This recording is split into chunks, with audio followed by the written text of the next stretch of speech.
Well, welcome back. And we are now welcoming industry leader Mike Peterson, and in this year with me, Head of Agribusiness at KPMG, Ian Proudfoot. Ian, look, it has been repeated many times, that Chinese proverb, or, curse, depending on which way you look at it, may you live in interesting times. We certainly do live in interesting times. In this brave new world that we find ourselves, you've been looking at this extensively over the last sort of while, the last sort of 6 months and into the future. At this point in time, before we begin the conversation with Mike and yourself, optimistic? Yeah, I am optimistic. I think, we're in an amazing place at the moment where change can happen incredibly quickly, far faster than it could have ever happened 3 months ago. And, you look at it, people are more connected to food. People are wanting to eat safe, healthy food. All those things are areas where we're pretty good. So I think, I look at it and I go, this is the time to push the throttle forward and really accelerate and take advantage of all those things that we've got New Zealand inherently about. Absolutely. And Mike, probably for you, an unprecedented amount of time at home. You've clearly had a lot of time to organise your paperwork. I'm looking behind you there to see some very neatly stacked piles of paper. It looks organised in the background, but there's always a lot happening. Yeah, I agree with Ian, though. This is an unprecedented time and certainly an opportunity for New Zealand businesses to reset and to re-engage. So extraordinary times. Don't ever waste a crisis. It's an opportunity for change and for meaningful change. It can create a better future for New Zealand. Absolutely. Hey, look, you have gallivanted around the world for the last few years, proudly promoting our products to markets overseas. But we're seeing now this move away from globalisation to protectionism, towards isolationism, as a result of political trends, but particularly the pandemic. What are the consequences of all of this, and what do you think we can get out of it? Well, there are risks at the moment, there's no doubt about that, and certainly for a trading nation like New Zealand who relies on the world for a living, the move's self-sufficient as a means food security is a concern. So we need to make sure that we are continually active and engaging around trade. We're building coalitions of like-minded partners, and we are also trying to work at building regional systems from over many years. So a lot of work to be done. One of the other concerns, of course, is there's a lot of money sloshing around, supporting domestic production around food and various that could be masked as subsidies, and we need to make sure that we hold people to account on that area as well. Ian, what's KPMG saying in all of this? Is there a more rise towards a huge push towards domesticity? You can definitely see it, and this is something we've seen for the last couple of years. The Trump type mentality, the Brexit type mentality of make America great, put Britain first. It's now just become a global issue as opposed to a sort of regional issue. Every government is faced with a simple choice of what are they going to do for their economy. They've got a couple of choices. They can increase taxes, they can pay out more welfare, they can go and print more money, they can think about borrowing, and most of them are borrowing, and therefore they've got to try and grow to compensate the cost of the borrowing and make that a smaller proportion of the total economy.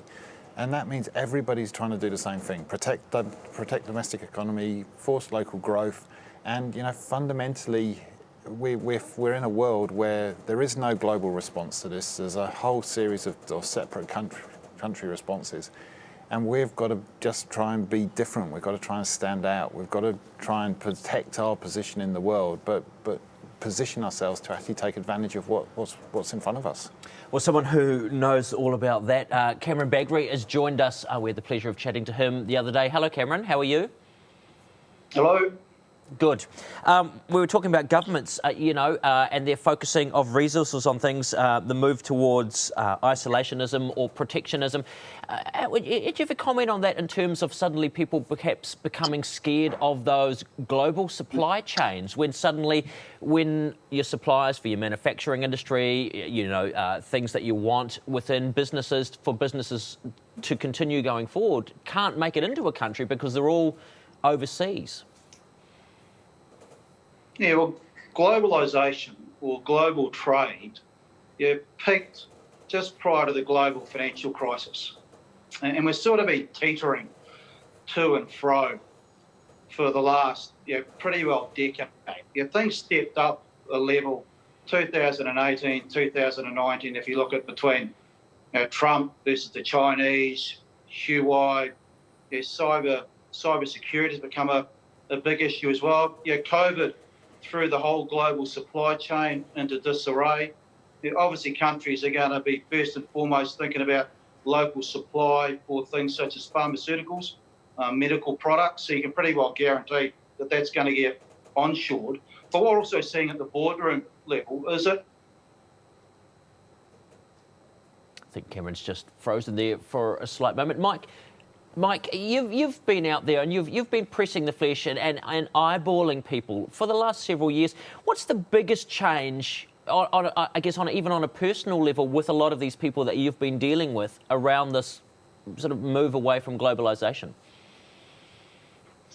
Yeah, look, I think I just pick up on Cameron's as well and comment on that, because I think COVID-19 has come on top of what has been a particularly tough time geopolitically around the world. So Cameron touched on the challenges we've had with between China and the US. We've also got in a couple of our main markets in Europe, Brexit and the UK breaking away from Europe. There have been a multitude of geopolitical factors at play that have made what's happening with COVID-19 even a bigger issue. So that's why we have the opportunity to reset. That's why we need to be really, really active. And when I talk to people offshore, people understand New Zealand's position. They know that we are one of the true global leaders when it comes to keeping trade routes open and supply chains open. And we really need to push that hard. We need to continue that leadership role. So, Ian, how do we continue that leadership role? How do we continue to trade internationally when our ability to connect face-to-face, one of the earliest forms and most important forms of human communication, being in the same room, is going to be extended or compromised by this extended travel scenario? Well, we were expecting by now, if you go back to March, we'll all be back on planes. It'll be back to normal. I'd have my normal home back on Road 2A of Air New Zealand, travelling around the world, but that's gone. And it's gone now, as far as we can see out. When airlines like Qantas are saying we're not even thinking about putting international flights back onto March, we are looking at a very extended period of being separated from face-to-face contact. And while we have all learnt to use Zoom and Skype and Teams and all those other tools, the reality is that face-to-face, hand-to-hand sort of meeting with people is going to be critically important. We need our government to really step up to the plate. They have people in markets. They have networks in markets, so they can help us connect to people in a way that at the moment we can't do ourselves.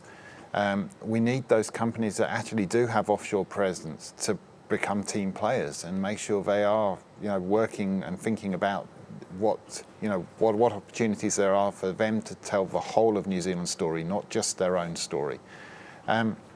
But I think most importantly, and I think it's really good to see over the next few weeks the government are stepping into this in a big way, is making sure we're telling New Zealand's story and we don't become the small island at the bottom of the world that's done so well beating COVID that we can't open our doors and we're stuck.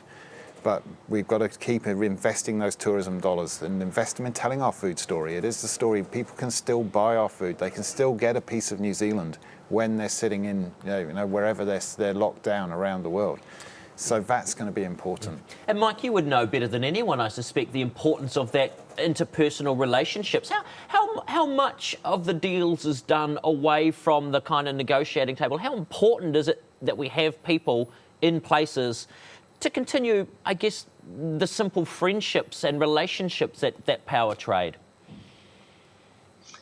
Oh, it's really important. And look, I'll back up Ian's point of view here too, because there's no question that when we trade with the world, we recognise that in order to maintain and grow those relationships, we always generally have to travel to the market. Many people don't travel to New Zealand. And so we realise we have to do the hard work and do all the legwork to get those relationships going. My concern at the moment is that New Zealand companies, I think, are almost in a bubble down here of our own, and they are becoming a bit more complacent but too complacent about what's happening internationally. So we need to be really, really smart about how we engage. We need to, as Ian says, pick up on our people we have in the market, but also the need to go digital has never been greater. And I just am not seeing enough companies really pick up that as we speak. So, Ian, we saw this week there was a little criticism around, I guess, a sort of a promotion of New Zealand abroad, because people said, what is the point of that? No one can come here, but it's really just keeping us in front of people overseas. Yeah, if we are so far away and people have got so much going on in their lives at the moment. If we're not doing something to keep ourselves on the agenda, not saying we're going to keep ourselves top of mind, but at least in their sort of peripheral vision, we will become irrelevant really, really quickly. And, I think what we're seeing is people learn new behaviours far quicker than we thought. We saw it in Christchurch when, suddenly people had to move out the CBD. Nobody came back very quickly because they learnt a new way of living. The same thing is happening all over the world at the moment as people are learning new sort of routines around the fact that, there's health requirements or lockdowns or whatever. If we are not spending some dollars to keep ourselves in people's perspective, we will unfortunately have to work incredibly hard, and it will take us a very long time to build back to where we were in 2019. Which seems like a huge waste of resources when we could be looking towards a kind of a better, brighter future. Mike, talking about building back better, it's the phrase that's sort of bandied about these days. What does that look like in a New Zealand context? Well, it's an opportunity for a reset, and it really is. And if I look at it from an agricultural, horticultural sector point of view, it's an opportunity to reset and relook at our farming practices. It's an opportunity to look at our environmental footprint and to make sure that we're managing our resources appropriately and in a manner that consumers would expect. It's also a matter of looking at our climate change commitments and our emissions from our sector. As well as all sorts of other things like plastics and food, waste management, all those priorities. So, I don't think that any of this is actually going to be overly hard for the sector. But what I do think we need to do is we really need to apply ourselves to make sure we are building back better, because that will mean that we have a better proposition for the customers that we're looking to serve offshore. Do you think, Mike, that say, a lot of people perhaps in the rural sector are not aware or as aware as they should be of just how much people abroad look at all of that kind of thing? I do. I certainly do. And I take climate change as a very good example of this. People think that, for example, in the United States, they don't care about climate change accords and emissions because the government has now pulled out of the Paris Agreement, and they are also seemingly ignoring any of those calls to action. But on the ground, it's completely different. The consumers have moved. The consumers are now actively choosing products that are carbon neutral or emissions free or emissions efficient, and that is happening. So we ignore this at our peril. Forget about the government to government stuff. That will happen as part of the framework, but the consumers are speaking with their wallets. And we need to make these changes and make these moves, otherwise we simply will become irrelevant in the market. And you will have noticed a lot of this, Ian.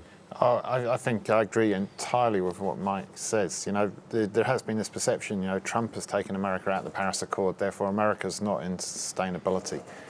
The customers we want to sell to have not changed their perspectives. The partners we're working with in the market have not changed their perspectives because a political decision has been made. The future for us is about sustainable food. It is about building back better in every possible regard. It's about how we tell our story. We've been very reserved in telling our stories. We need to be loud and proud about our role as a producer of food with great integrity. We need to recognise that other countries are doing these things, and they're doing them very quickly, and they're doing them with huge amounts of taxpayer money. We still don't have the sort of investment in the sector that we see in almost every other country around the world. We're going to have to be smart in how we spend our money as well. So you're sitting there in your seat 2A on your flights backwards and forwards, thinking about all of this. Yep. If you had your hands on some of those levers and someone said to you, we're going to build back better, what would you do? So the first thing I would do is introduce a national food strategy. I think when you look at it, New Zealand is unique. We are the the developed country with the most reliance on food. You know, we create our wealth from biological products, but we have some of the worst health outcomes associated with food of any OECD country. You know, our heart disease, our obesity, all those sort of issues. We need to have a comprehensive view around how food impacts on everything. So right from how we use our environment to grow food, right through to how we sell food to our customers overseas. At the moment, we're telling a story about our food, about it being the best food in the world, about it being sustainable, free range. The trouble is, consumers have access to all the information, and they're coming online and saying, well, how can you have the worst health stats if you're producing such great food? It does not make sense. So I would start there. But there's other things we need to do relatively quickly, and the other one is really invest behind our story. So, I know Cameron, when I spoke to him the other day, he was all around financial literacy being taught in schools. Are we talking, when you're talking about that, we're not only talking about how we grow it and how we market it and how we sell it. You're saying, look, we're producing all of this great food, but for a lot of people in New Zealand, they don't even have access to it, or if they do have access, they don't know quite what to do with it. So is it as much as even putting all of that kind of thing back into schools, teaching people how to produce healthy food? Well, schools could become our food hubs. You know, they are the logical place that communities revolve around. It's not necessarily about how we design the curriculum, but it's the food. You know, you can be using schools as not just places for, the lunch in schools or those sort of programs, but actually places where communities can engage to understand as a whole about how food is used. You know, we need to respect people's different cultures and have our ability to provide them with the understanding of how to use the food we produce in this country. Because we are very distanced from it. A lot of people who simply have no comprehension of how food is grown, for example. Mike, around your travels, this is an interesting sort of area. Have you seen some examples of best practice of this around the place where you thought, crikey, here I am somewhere, wouldn't it be great if we could take this example back to New Zealand? I have seen some good examples, but they've been in pockets, to be fair, and parts of countries, and certainly like-minded countries like Ireland have done some really good work around their Irish Green, Ireland Origin Green strategy. So there has been some good work done in pieces around the world. But look, I think we have an opportunity around some of the work that's been developed here in New Zealand recently, particularly around the principles of Tatar, which has been talked about, about connecting with the natural world. We have a unique story here in New Zealand with Tatar that we can use to take to the world in a different way. And I'm really excited about that opportunity, and that work is underway. Are people connecting with that, or are there still people who think perhaps that it's a little bit sort of that entire sort of concept and the way of looking at the environment and communities, it's a little bit sort of ephemeral? Or are people really buying into it, Ian? It's definitely, for some people, I think, a little bit touchy-feely at the moment. It's soft, but actually when you get to it, doing the soft stuff right is actually the hardest thing to do. But we're going to have to do that soft stuff right. So, we can't afford to slow down on this journey towards more sustainable farming systems, trying to do things better every day than we did them the day before. We can't afford to pull back on any of those sort of initiatives, because in the end, the concept of Tatar is about getting things in balance. And if we're not in balance, we cannot ultimately continue to produce the food that we produce and sell it to the world. And if you think about it, what we produce and sell pays for our schools, pays for our roads, pays for our hospitals. And increasingly will do so as the call has come for the agribusiness sector to farm us out of what could be a terrible recession. Well, the tourism sector is, it's not going to recover for 5 to 10 years. Even when people start travelling, the trip to New Zealand is that aspirational trip. It's not going to be the one you make first.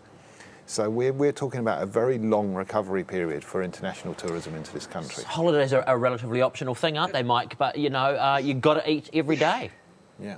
Some of us twice, three times a day. Well, of course some might, but I think the other thing that, just reinforcing the Tatar point of view, every country in the world is trying to copy New Zealand. Every country in the world is trying to be clean and green. Is no longer good enough. We need to set ourselves apart. We need to we are talking about the concept of Tatar, particularly embracing everything in the natural world That is our opportunity, and we can actually do this.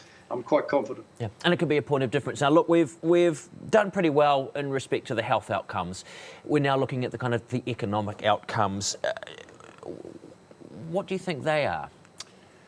At the moment, they're not looking good. No. And I'm not that positive about how the next 12 to 18 months is going to play out. And I know from talking to Mike, we probably both see some real tough times ahead of us. But the reality is that we have got to make sure that we don't just win the health crisis. We've got to try and win the economic recovery as well. So, that means with this 50 billion of response funds, we've got to recognise we're spending our kids' and our grandkids' money. So how we spend that money, we need to spend it in a way that's going to benefit them. So we need to take a very long-term view. This cannot be about short-term political decisions, particularly over the next 10 to 12 weeks. It's got to be about how we are investing in assets that are going to set us up for a lower carbon future, but also a future that's going to be prosperous and create jobs for our kids and our grandkids. Essentially, we're pilfering the will to do a great big renovation project on a house that we're all going to be living in for generations to come. Yeah, we as a community have made the right decision to keep our people safe. We've now got to make sure we keep them economically safe, because the potential fallout of not getting that right is going to be significantly greater than the COVID virus would have ever been. Indeed. Mike, do you think we've got a mindset that we're just going to ride this out and eventually some kind of normality is going to prevail, or has the world fundamentally changed? Oh, I'm in the camp where the world's fundamentally changed, and I don't think we can ignore the fact that New Zealand exports over 90% of what it produces out of the agriculture and horticultural sector. Over 70% of New Zealand's foreign exchange earnings come from agriculture. Those supply chains, those markets, those channels have been hugely disrupted, and this is going to take some time to correct. The close down of the food service sector in many markets offshore is having a massive impact, particularly on the high value cuts of meat products, for example, that we send, and other food products that we market to the world.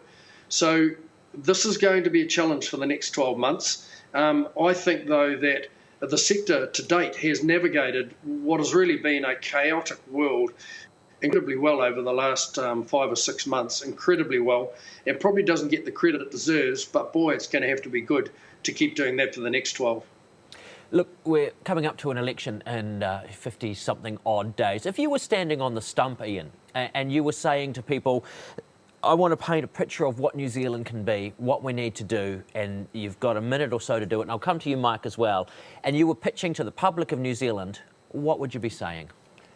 I would be saying that New Zealand has shown its ability to lead through a health crisis and has taken action quickly. That what we now need to do is take quick action in respect of our economic recovery.